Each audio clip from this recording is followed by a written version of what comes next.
The following is a Hoop Ball presentation.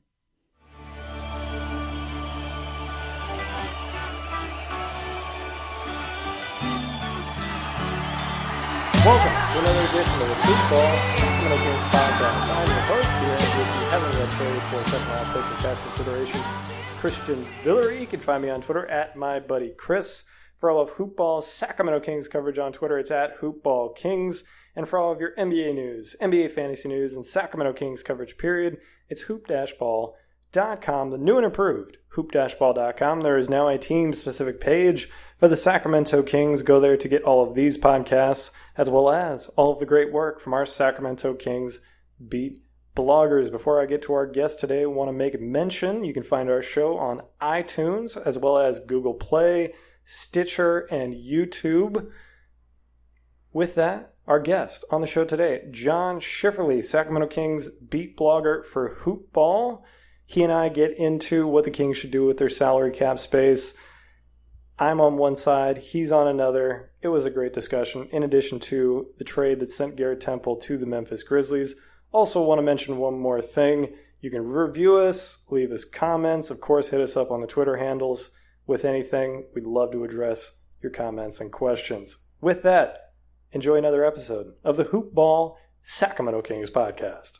Another week in the books. Some Sacramento Kings action has happened on the show today. Sacramento Kings beat blogger for Hoop Ball, Mr. John Schifferle. How are you, sir? Pretty good. How are you?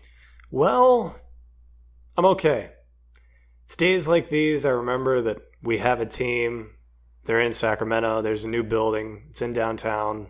Things good are happening. And I say the words in that order because my brain is jumbled by the fact that the Kings are going after yet another person that doesn't seem like an ideal fit at the small forward position. And his name is something Bielitsa. I'm not sure what the pronunciation of the first name is, and I'm not going to butcher it right here, right now. John, give us your take. Good thing or bad thing for the Sacramento Kings? My take is I think it's pneumonia. I think you're wrong. I probably am, honestly.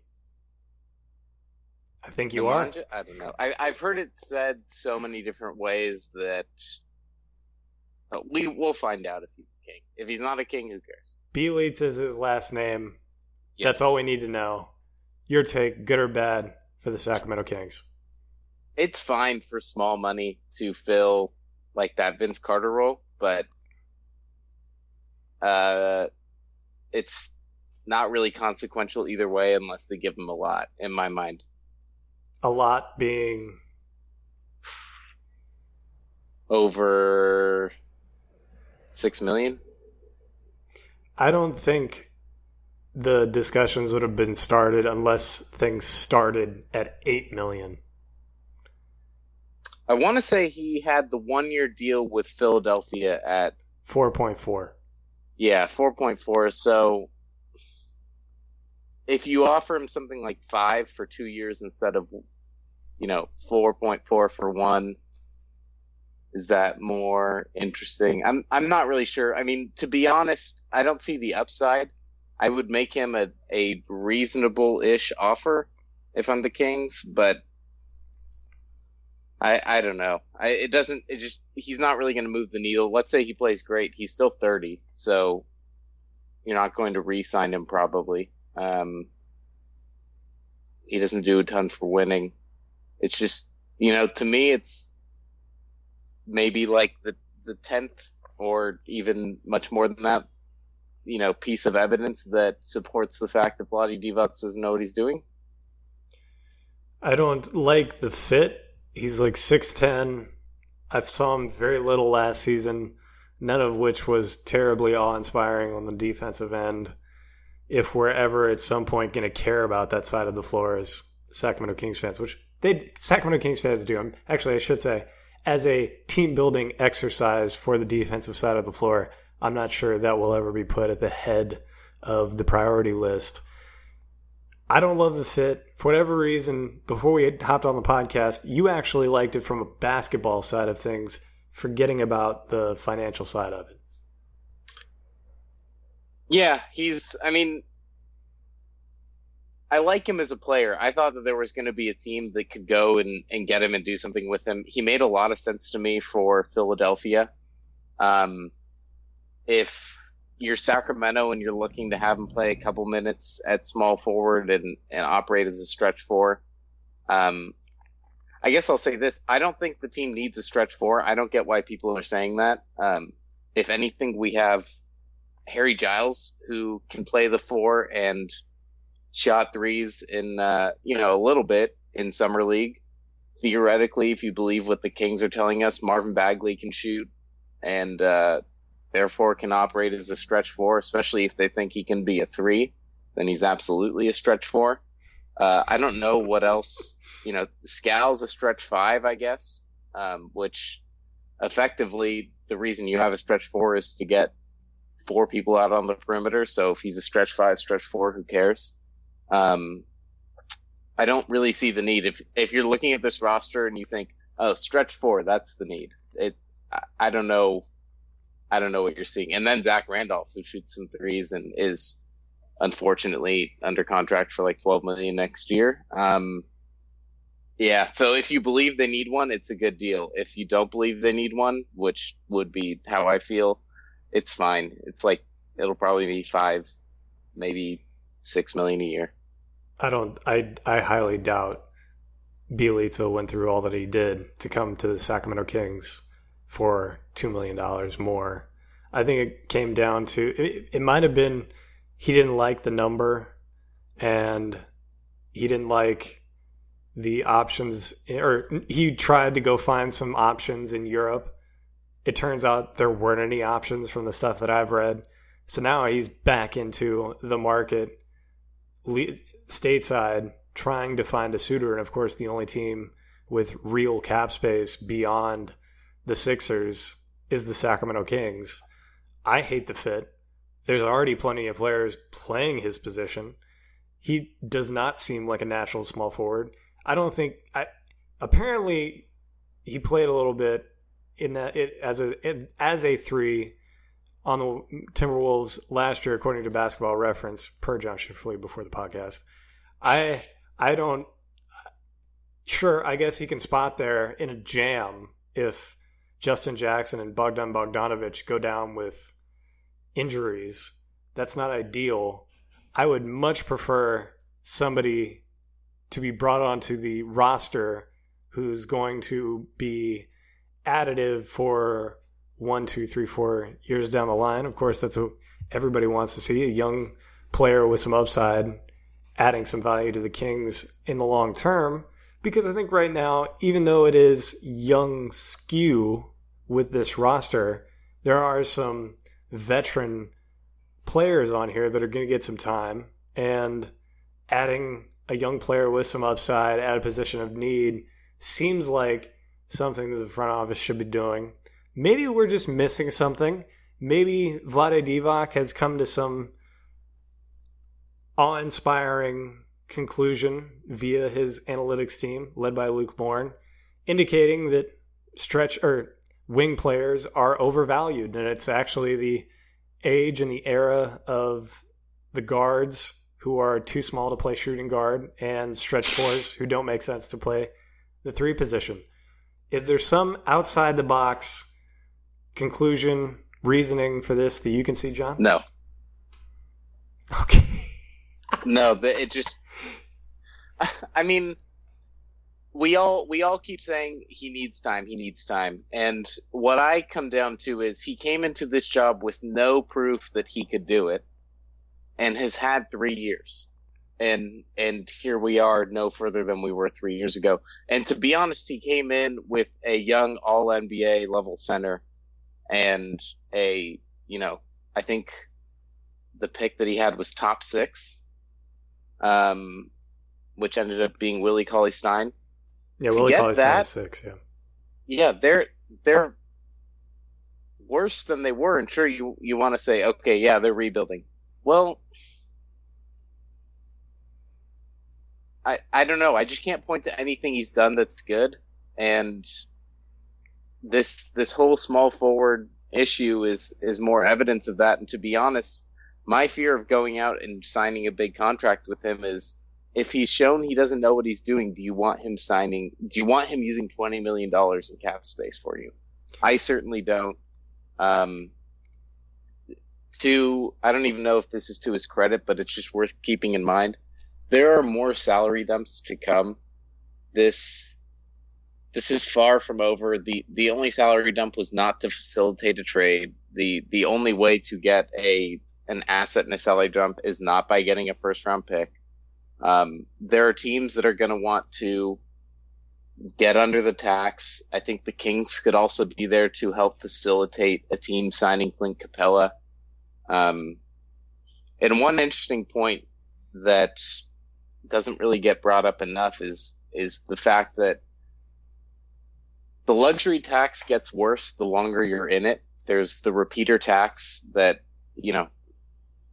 it's something that escalates, and it's supposed to encourage teams to, if you want to become a luxury tax team, you can do it temporarily, but you have to get out at some point because it's just going to keep getting worse. So you need to evaluate if your team, like Oklahoma City talks about this all the time, that they didn't want to go into the tax earlier, and they saved that money to go into the tax now. So it's something that you have to time. You can't just go into it and plan to be in it for a long time. There are teams out there that are not yet contenders that are looking at that are looking at paying the luxury tax potentially. There are teams out there like the Heat, I think, are a great partner for the Kings in terms of shedding some salary. They don't have any particularly terrible contracts, but I'm sure they would like to get off of some of their contracts to clear max cap space next summer. It's far from over in terms of trying to get salary dumps. So for Kings fans that are disappointed that they haven't done anything, I wouldn't be terribly disappointed. And for Kings fans that are newly disappointed in Vlade Divac, this offseason is like not even the top 3 in terms of bad things he's done. So it's hard for me to believe that this would be the tipping point for anyone. But well, let me counter that a little bit. What was the move that was out there? Because I know you're on everything NBA Denver? all the time. You're listening to Sirius in the car all day long. That's all you do. You just ride around in a car listening to Sirius satellite radio. You don't have a job. You're listening to podcasts. You're reading the articles. Everything NBA is what you're consuming. I know you have some thoughts, or at least a thought off the top of your head that you hope or had hoped Vlade would execute this offseason. What is it? Because I don't see anything in particular that he could have done that would have made this a more appetizing offseason for the fans, but also for the team going forward. So I have 2 thoughts. One more general and one more specific. So the more specific one would be a trade with the Heat that essentially centers around Tyler Johnson and Justice Winslow. I haven't really seen any rumors that they're necessarily looking to get rid of either of those players, but Justice Winslow won't be particularly easy to keep next summer. And if the Heat, this is a great offseason, frankly, to extend anyone. And the fact that you're not hearing about a Justice Winslow extension is maybe a sign that they're willing to extend him if he has a great season next year, but don't really know how to feel about him right now. Tyler Johnson is an effective player, but at what I think is like $20 million a year for the next year or 2 years actually, doesn't really work because they have so many large contracts right now. So I don't know what the Kings would have to throw back in that trade, but Tyler Johnson kind of fits that combo guard mold that, I think the Kings, I don't really see it with Frank Mason. Some Kings fans may disagree with that, but I think having someone that's younger with a little more experience would be good. And Justice Winslow fills that small forward hole and also kind of fills the need for a defensive player.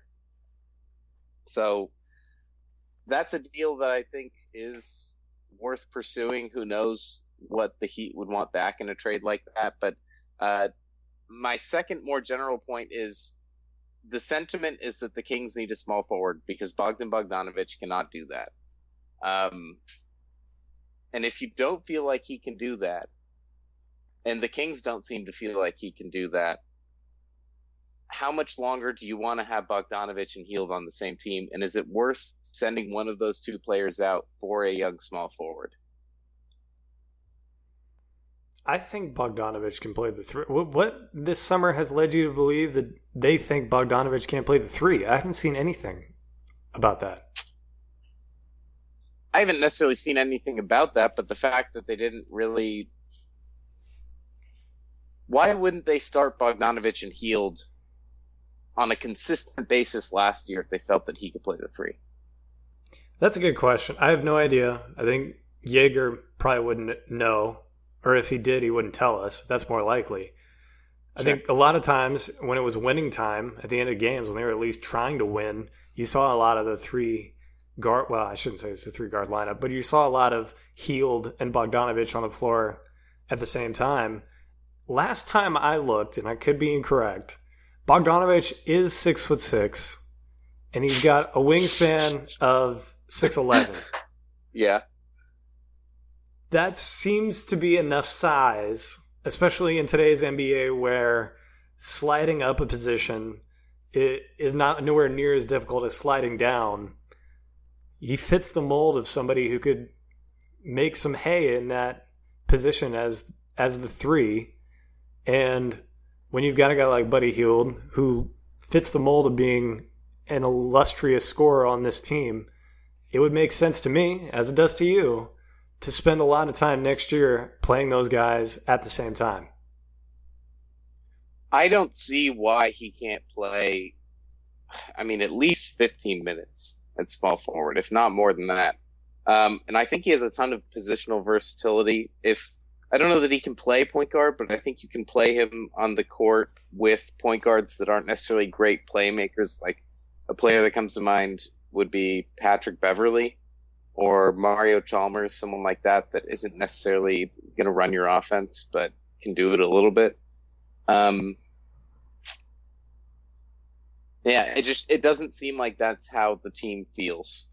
And if you feel that they're both optimally shooting guards, it might be time to move them. And honestly, this kind of gets back to the fact that the Kings spent very little time developing any of their players last year.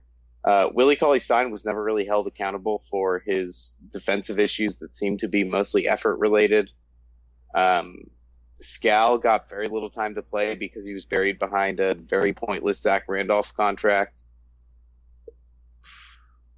I would say that Scal's time was limited more so by the fact that Jaeger had a quick hook and he was dealing with injuries more so than the Zach Randolph thing, in my opinion. Sure, but anyone should have been able to see that the minute you sign Zach Randolph for Dave Jaeger, he's getting minutes. Well, yeah, he got some minutes. That's true. I just don't. Smart teams would not have signed Zach Randolph to a 2-year, $24 million deal. That's just, there's no two ways about it. The guy can't play defense anymore, and he hogs the ball on the other end of the floor. And as much as they want to preach the fact that he was a good mentor for the young players, he completely ruined their defensive schemes. He, stopped the ball consistently offensively. It was just a bad move. And it's, a lot of this has led to the Kings looking at all of their young players and saying that a lot of them are hard to trade because you don't know what they are yet, despite the fact that they've been here for a while. Scal's been in the organization 2 years, and I have no idea what he is. Willie Cauley-Stein, because they never held him accountable, we're 3 years in, and we have no idea what he is really. And then everybody else is a rookie.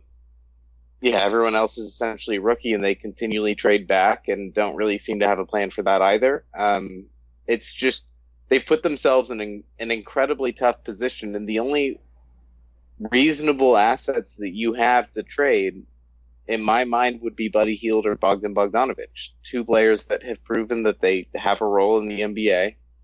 And, if the Kings feel like they're both best at two, then maybe the goal of this offseason right now should be which one of these two can we move for a good young small forward? Maybe it's part of a salary dump. Maybe it's just on its own. Who knows? It really depends on who's out there and what you're looking to get in return. But those seem to be the two ways that the Kings could upgrade that position. The fact that they think they're going to do it, I see some talk about how much cap space they have next year and the fact that they plan to fill that hole next year. I don't really know why anyone would think they would be able to do that, but I need to jump in here because sure. What you just laid out, in my opinion, is a losing fan's take on what to do with the Sacramento Kings. Sure. You don't have a 3-man, so take one of your best players and trade him away to get one. Makes absolutely no sense in my opinion. A winning team would not do that. In my estimation, their outlook and their theory on things wouldn't be, we have these two players, they're really, really good. They might kind of play the same position. One of them can kind of move up. The other one, probably not so much. Let's get rid of one of these guys to bring in somebody who more so fits the mold of positional logic, traditional positional logic, so to speak. In my opinion, the smart thing would be, we have all this cap space. How can we get creative to bring somebody in, add him to the great pieces that we already have so that we can make a leap forward finally in doing so in such a way that it is substantiative for the future going forward, meaning you will be able to be good for a number of years with all of these young players, keeping those guys that we talked about previously. That would be my take. That's what I think the team should do. And the outlook shouldn't be either or. It should be, you want to freaking have your cake and eat it too.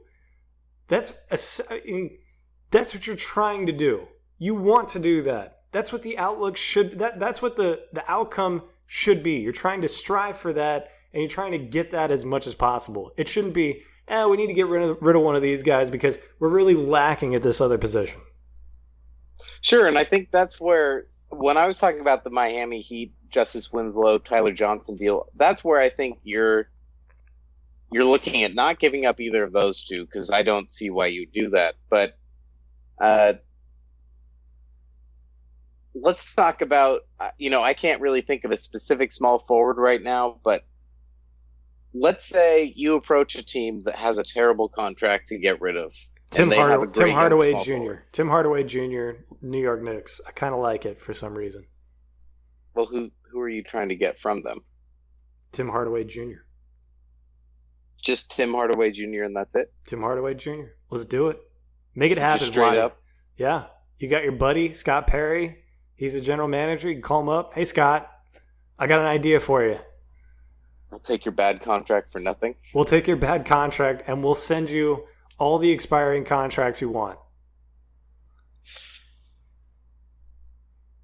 I don't know. I don't really know why they would do that. I mean, Tim Hardaway Jr. isn't really a small forward and doesn't play much defense. Tim Hardaway Jr. He can play small. He plays small forward, doesn't he?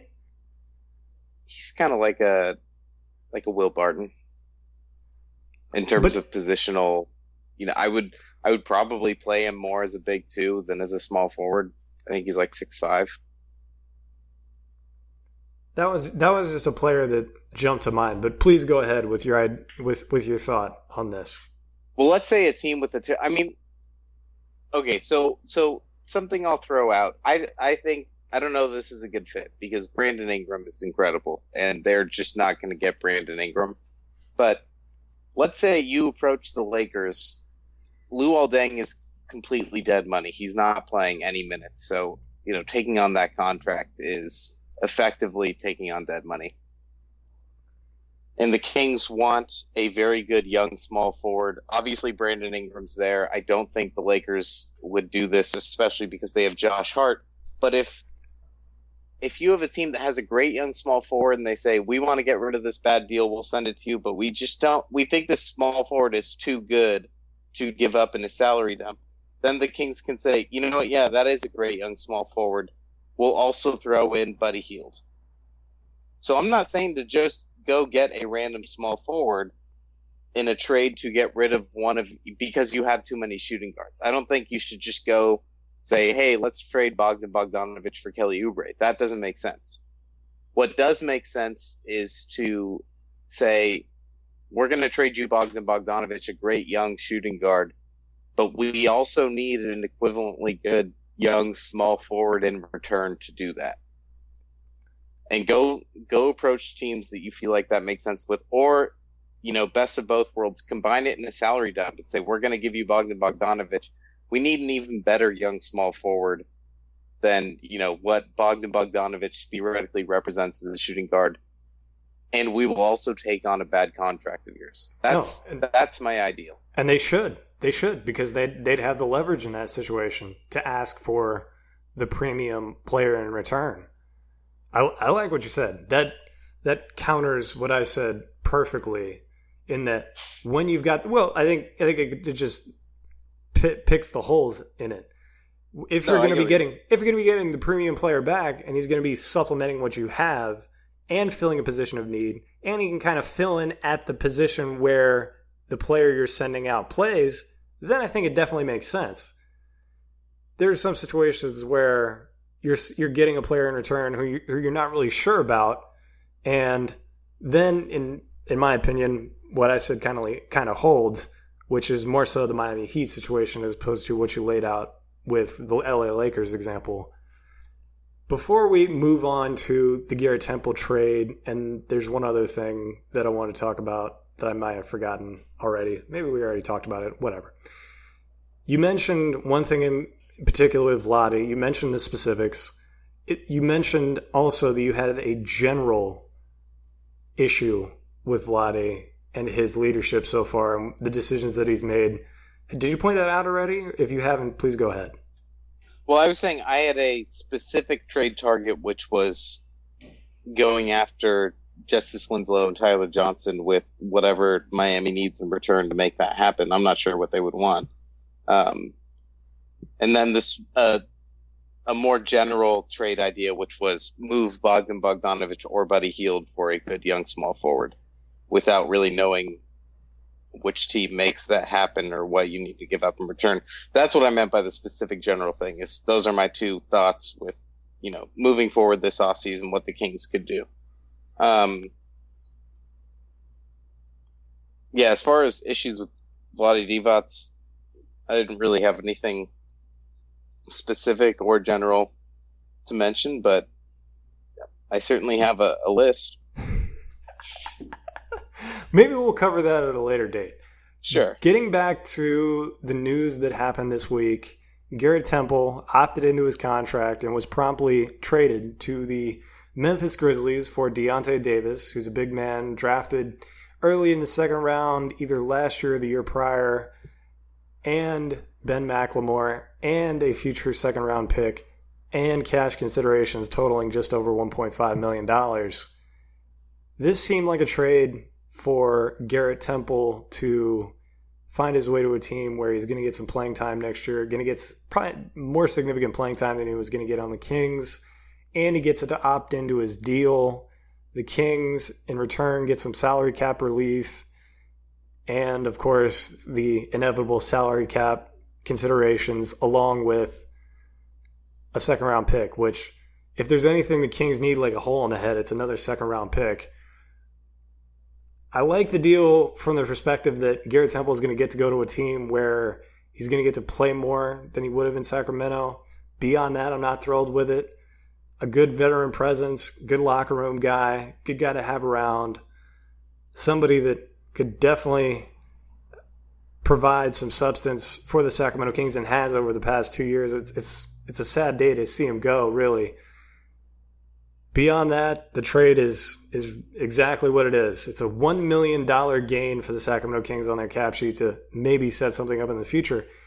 The one thing that I'm not liking on Twitter about this from Sacramento Kings fans is this is kind of a trade that a smart team does in a vacuum. The guy that you have isn't thrilled about being here or is requesting, it didn't come out. It may be the case, though, that he went to management, wanted some more playing time. They said he's probably not going to be getting that time and might have asked to be traded. They made made the trade happen for him. He's now in a team where it looks like they're going to have playoff aspirations. And in return, the Kings get $1 million or so in salary cap relief. That's a trade that you make because every little salary cap dollar matters. If the Kings were another team, maybe they're getting better press for that deal and a much better response from their fans. What's your take, John?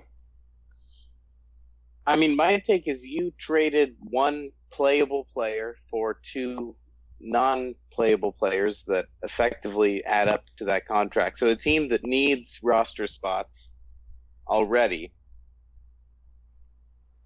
gave up a roster spot to, take off $1 million in space, which they already had $19.5 million, without really a plan to use that space for anything. It breaks up the contract a little bit, which I heard pointed out, from some people, which makes a little bit of sense, but I don't know. To me, Garrett Temple's worth a second-round pick on his own. So then when you take on, two salaries that weren't worth anything, what did you really do? I mean, the only real reason I see to make this deal is the Kings need to make sure that they have a good reputation around the league, that they treat their players well. And if this makes Garrett Temple feel like he was treated properly, and that allows, a player like Garrett Temple, who does seem to be well respected around the league, he goes to Memphis and he talks about, Kings fans were great. Kings didn't have room for me, recognizes that I still kind of have a place in the league and I still have the ability to play and help a team and move me to make sure that I have that opportunity. That's, that's good. That's good for him to be saying that to people. And, there's no guarantee that he is, but you'd hope that he is after a trade like that.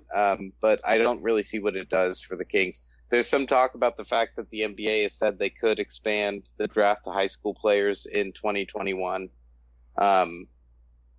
That's very speculative that they might expand it to high school players that year, and that you might be able to get someone that's an above average second round pick that year with that. I don't know. That doesn't make a whole lot of sense to me either. So I don't know. Doesn't really mean a lot. He wasn't going to play much for the Kings next year anyway. They don't really have a great reason to play him. So, the one thing that kind of turns that is who ends up playing small forward for them. Do they have more trades coming down the road? Because I do think Garrett Temple could have filled in at least 20 minutes a game at small forward. So I should say there was not going to be time to play him if the Kings add a small forward, but there was time to play him. So I don't know. Well, I would disagree that there is going to be primary time to play him. I think the priority at small forward as it stands right now is going to be Justin Jackson and Bogdan Bogdanovic. And if Garrett Temple was going to see any time at the three, it was going to be behind those two. At the shooting guard, it was going to be behind Buddy Hield and Bogdan as well. Kind of makes it hard for a guy like him to fit in with that being the case.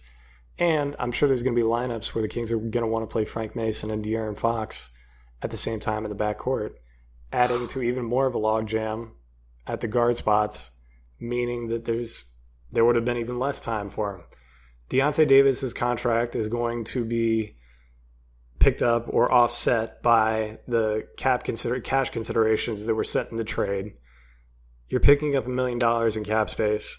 Ben McLemore, more likely than not, in my guesstimation at this point, having zero knowledge and not seeing any media reports, not reading anything about it, is probably going to have a buyout of some sort. Meaning, do you happen to know if there's a buyout, does that increase your salary cap money or no? Salary cap space? So I'll say this this is how I think it works. If they were to, let's say they bought him out for $3 million, I think that's your salary hit is the buyout amount. Oh, well, in that case, you've got another chance to pick up some salary cap space. So I'm just... Why would Ben McLemore take a buyout, though? I think he would take a buyout because I'm not sure that he's interested in playing third string shooting guard for the team that traded him. That's my guess. And I also don't think he's interested in finding a new contract. Well, I think why not take the $3 million? Why not go play for the minimum somewhere else or something close to that? For him, it's not going to be that big of a difference. Maybe find a better situation for him. He's an explosive, or at least he had explosive athleticism while he was here. Not sure if he still got that because I think he had dealt with some injuries in Memphis. Some other team might be able to find a bargain, a player that they like, guy with some shooting touch and some athleticism, somebody with a defensive culture who can implement him into a good defensive scheme, could turn around how the league thinks about him, and he may be able to land a better contract come next offseason. For him, it's kind of a zero downside type of thing. However, I'm not sure how interested the Kings are in paying players to play for other teams. I don't think they don't have much of a history of that. Although I guess it's happened a little bit more recently than in the past because of Tolliver and Aflalo and Barnes, and I guess not for Papagiannis, but really paying for Papagiannis. But for the Kings, to me, it's a win-win either way. Outside of the fact that it's sad to see Garrett Temple go because, for all the reasons I mentioned before, it adds salary cap space. When you're trying to do something to level up your team, every bit of that salary cap space matters for maneuvering. I'm guessing the Kings are going to go into the season having sizable salary cap space, with room to move, with room to do something, because you know that when the season starts, when the ball tips off, and we're 15 to 20 games into the season, maybe slightly less than that, things are going to domino throughout the league. Players are going to become available. Teams are going to be calling the Kings to take up salary cap space for players that they're interested in getting rid of. And they're going to be interested in getting rid of those players ASAP because they're in the middle of the season. They want to win games. They don't want it to inhibit what they're doing. Hopefully, they don't want it to inhibit what they've got going. And in that case, the Kings are going to be ready and willing to make a deal with the leverage to do it and the salary cap space to do it. All of those are pluses. If it happens that they have to keep, or that they don't fill somebody in the 3 with a free agent at the moment in order to do those things, I'm cool with it. I can live with it. I can be patient. People have to remember, and I think I saw somebody mention this on Twitter, it's weird to have to be patient as a Kings fan with the team not having made the playoffs in 12 or 13 years now. I forget the exact count. And they're only 1 year into a rebuild. Funny to say those two things back to back, but it is the case. And it does require patience from fans when it seems like things don't exactly add up at the exact moment that we are in the NBA season as we are right now. I'm personally cool with being patient with it. John, are you cool with being patient with it? Or are you getting a little, I don't know, not hesitant, whatever the word is for non-patience? Yeah, I've always been more on the patient side than not. And to be honest, the salary floor does not scare me. There will be a team at the deadline that would like to shed salary for something. And the Kings can take that on. And to be honest, I would rather not make the salary floor and have to pay my players the difference, which the players aren't going to hate at all, than sign someone to a bad deal and have to deal with that for the next 3 years. The salary floor is not that bad of a thing. And that's not really my fear. So if you don't believe in Rodney Hood, if you don't want to go after Clint Capella, if you don't think Marcus Smart is the right pick, fine. Then go ahead and go into the season under the salary floor. And it's not something that you have to fix before the season. The salary floor only comes into play at the end of the season. So you just need to get above that by, April.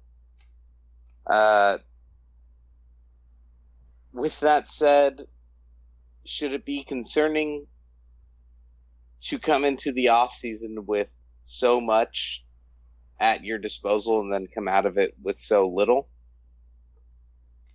It should be. And, we'll see. I don't see. I don't share that at all. This is where you and I digress. Because I don't think there was much out there for the Kings to level up that would have had the Kings leveling up, in my opinion. I think there was a big deal to sign for a player that might have gotten us excited for a little bit. And once the reality of the season hit, it probably would have looked a lot different and Kings fans would have been feeling differently about it. Right now, as things stand, I feel good about things. If they sign Bielitsa to something, I will be less thrilled because I don't think he fits in any iteration of how this thing plays out for the Sacramento Kings. If it's a 2-year deal with a team option, that's what I pray for. Because as the chessboard stands, there's a lot of guys at his position that we want to see minutes for. He's a good player and all, but I don't see him being any kind of massive lift to the team in terms of win total. So they should have, if they don't feel like they have anything to go after right now with their space, then the salary dump with Denver made just too much sense to not do. If they, maybe they don't. I don't know. Maybe they have other offers that they feel like are better. See, I think the reason why they didn't do the Denver dump, that's fun. That's a nice bit of alliteration there. I don't think they were going to be able to buy out either of those guys. I think they were going to want to, because they weren't going to be able to get another deal on the market, and they wouldn't have been able to come to any sort of mutually beneficial number on the buyout, which would have made that tough. I think both of those players are going to be playing for the Nets next year, and the pick that the Nuggets gave up is 1 through 12 protected. It's not like the Kings are going to be getting back the pick that they gave up in that Philly trade those many years ago. As a result of that, I don't feel all that. I don't feel like the Kings missed out on something by not getting themselves into that trade and being the partner for the Denver Nuggets. I'm guessing it sounds like you feel differently. Well, first, the pick is unprotected next season. So, 2020. Oh. So let's say it falls apart for Denver next season, which honestly, I don't think it's wild to think that the Nuggets don't make the playoffs. And so I don't think it's wild to think that they get the 12th pick.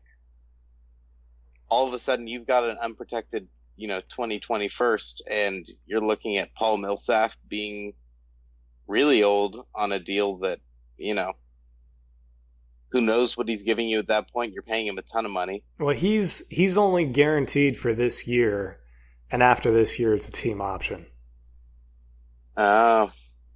Sure. Well, they get rid of Paul Millsap. I don't know. Things can go wrong for the Nuggets very quickly if they don't handle this properly. Things could also go very right for the Nuggets, and that could be like the 22nd pick next year. But it is unprotected in 2020, and that's, I don't know, that's a great pick to get. And sure, you can't get rid of Darrell Arthur or Kenneth Faried, but Kenneth Faried is still a decent player. He can be your backup 5 and 4. I've said this before, and I'll say it again. I would be telling Zach Randolph today that he's not playing a minute for the team, and don't even bother showing up, to be honest.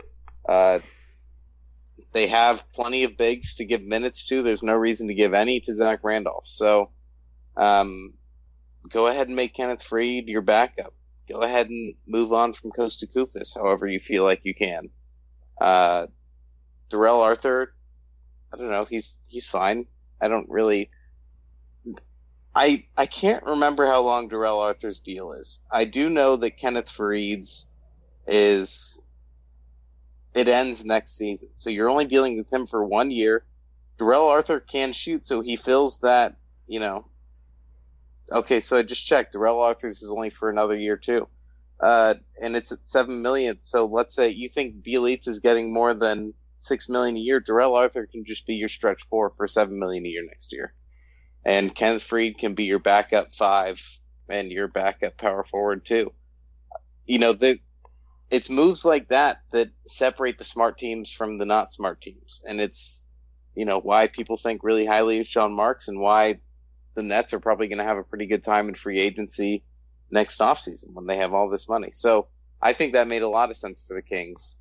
And I don't think that, everything we hear, Kings fans will want to refute this. I see it all the time, but everything we hear is that teams don't particularly like dealing with Vlade Divac.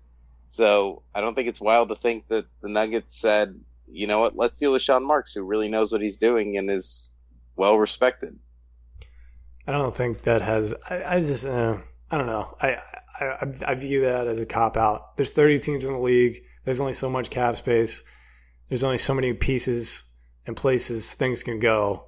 I have a hard time believing that they just cut out 1/30th of their possibilities, and in this case, a much slimmer number of those possibilities because of the number of teams with cap space. I don't. He just can't. You can't just pluck those guys or plop them into backup positions when you've got 4 young bigs who you're going to want to see playing a majority of the year. I think it would also be hard, like we saw it was last year, plugging in more guys to play slim minutes and playing maybe every other game. I don't know. It's just all of that becomes difficult, and you're adding some more of that difficulty just so you have the slim chance that the Denver Nuggets will be terrible this year and then somehow get even worse next year. It doesn't add up for me in terms of a risk reward and in terms of tying up all the cap space. It doesn't get you back any kind of the asset that I would be looking to get, or I would want the Kings to get. So for me, I really don't have a problem with them passing up the deal.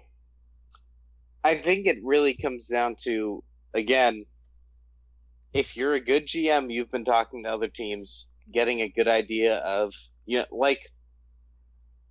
my mind, the Kings should know right now if Miami wants to dump Tyler Johnson and how much they're willing to give up to dump Tyler Johnson if they want to. The Kings should know, how badly Portland wants to dump some of their contracts. They should know how badly Milwaukee wants to dump some of their contracts. They should have a very good idea, if they're doing this right, of what everyone wants to be doing and how badly they want to get rid of some of those deals. That way, when this comes up and Denver says, this is what we have to offer to take on Kenneth Faried and Darrell Arthur, you can look at your other options and say, you know what, nothing else is coming up. There are no free agents left for us to sign.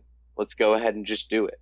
Because getting a first-round pick and using that space is better than not getting a first-round pick and leaving that space open, knowing that something may not ever come. That said, if there are options that you feel like are out there that other teams are like, yeah, we are interested in getting rid of this player or that player, and you feel like you can work out something better, or there's just different avenues for you to go, then it was maybe smart to hold back. I don't know. But at the same time, I think Sean Marks is one of the best executives in the NBA. So the fact that he went out and did that with his cap space probably means there's not a whole lot else out there. Well, so he just took on $20 million in contracts for the right at probably somewhere between the 16th and the 20th pick in the draft. Probably more like the 14th to 17th, honestly. The Portland Trail Blazers were the number 3 pick in the playoffs last year.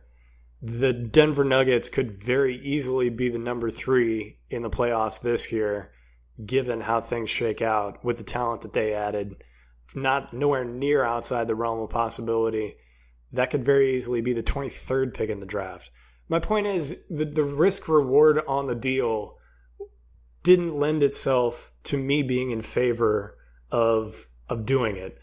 There's a name out there that hasn't been mentioned in King's Twitter. It's been thrown around a little bit as somebody that may be leaving his team, may want to leave his team in the future, who I would absolutely love for the Kings to get their hands on.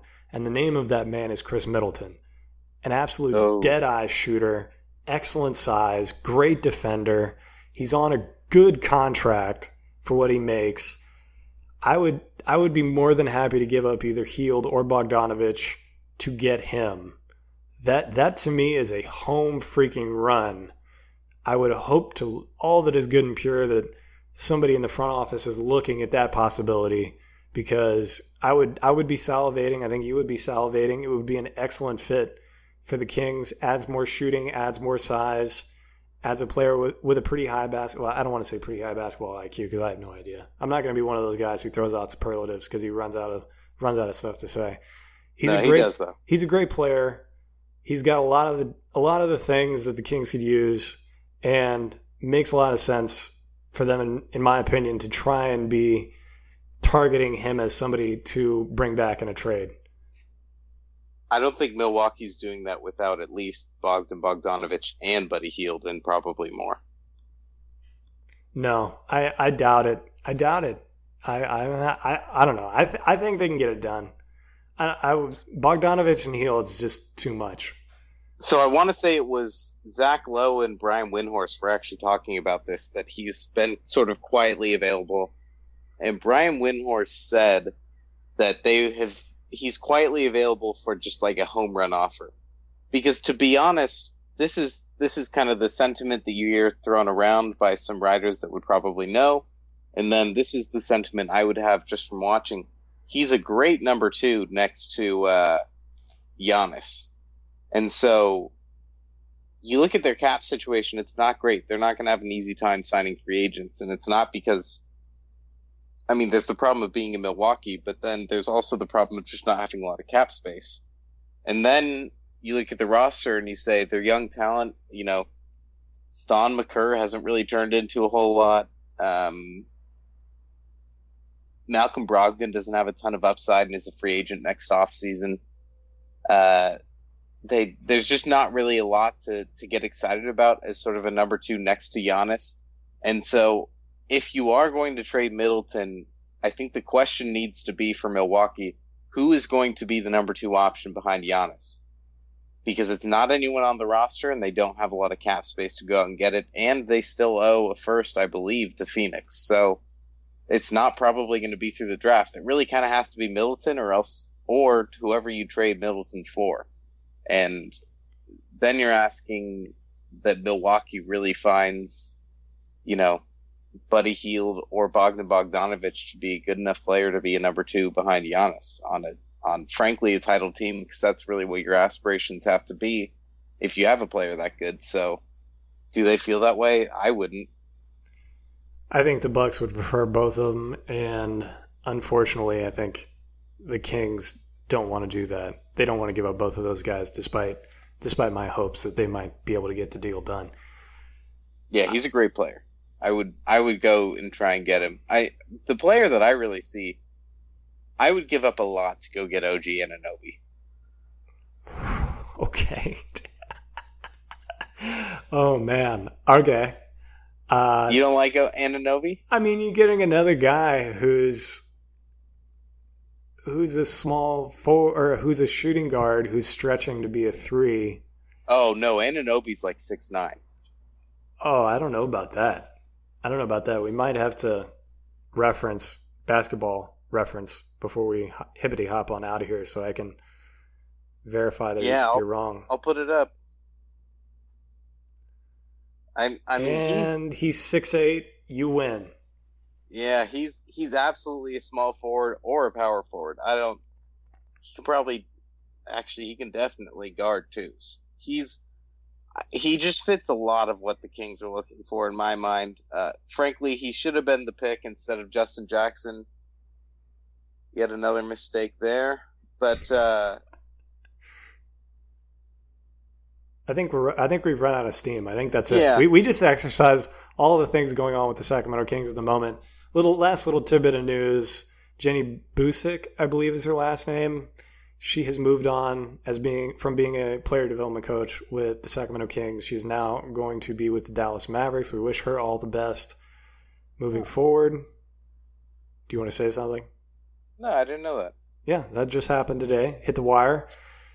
And with that, John Schifferle, you can find him on Twitter at John Schifferle. You can find me on Twitter at my buddy Chris. For all of Hoopball Sacramento Kings coverage on Twitter, it's at Hoopball Kings. And for all of your NBA news, NBA fantasy news, and Sacramento Kings coverage, period, it's hoop-ball.com, the new and improved hoop-ball.com. There is now a team-specific page for the Sacramento Kings. Go there to get all of these podcasts, as well as all of the great work from our Sacramento Kings beat bloggers. For John Schifferle, I'm Christian Villere. See you next time.